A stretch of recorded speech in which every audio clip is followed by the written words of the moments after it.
જે કેમિકલનું પાણી છે એ જેતપુરથી લઈને છેક દરિયા સુધી પહોંચાડવાનું છે, એમાં જે સરકાર છે એ આ કેમિકલની પાઇપલાઇન નાખી રહી છે. તો આ પાઇપલાઇન છે એનો રૂટ અત્યારે જે ચાલી રહ્યો મુજબ લીંબુડા થઈ મરમટ થઈને અહીંથી પણ આગળ અનેક ગામોમાંથી પસાર થવાની છે.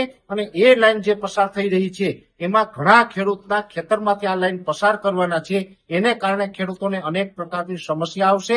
એ લાઈન તૂટે તો પણ ખેડૂતોને સમસ્યા છે, કાલ સવારે બોર કરવો હોય તો પણ સમસ્યા આવે છે. અને આ જે અત્યારે પ્રોજેક્ટ ચાલી રહ્યો છે આમાં અનેક ખેડૂતોને આની નોટિસ આપી દેવામાં આવી છે. કાગળ ઉપર સર્વે થઈ ગયું છે પણ ખેડૂતોની સહમતિ લેવામાં આવી નથી. તો આ ખેડૂતોનો અત્યારે રોષ છે કે અમે આ ક્યારેય પણ સહન કરવાના નથી. આ લાઈન નાખવા બાબતે ખેડૂતોની ખેતરમાં લાઈન આવે એ બાબતે દરેક ખેડૂતનો વિરોધ છે. એટલે આજે મરમટ અને આસપાસના ગામના જે ખેડૂત ભાઈઓ બધા મળ્યા છે એની અંદર બધાએ સર્વાનુમતે એક અવાજે કીધું છે કે કાં તો આ રૂટ ચેન્જ કરવામાં આવે, એક પણ ખેડૂતના ખેતરમાંથી લાઈન ન નાખવામાં આવે, અને જો નાખવામાં આવશે તો મરમટ ગામ છે એ તમામ જે લોકસભાની અંદર કોઈ પણ પ્રકારની ચૂંટણી હોય, તાલુકા પંચાયત હોય, જિલ્લા પંચાયત હોય, વિધાનસભા હોય, લોકસભા હોય કે કોઈ અન્ય ચૂંટણી હોય, તમામ ચૂંટણીનો બહિષ્કાર કરશે ને ક્યારેય પણ કોઈ જ પાર્ટીને મતદાન નહીં કરે.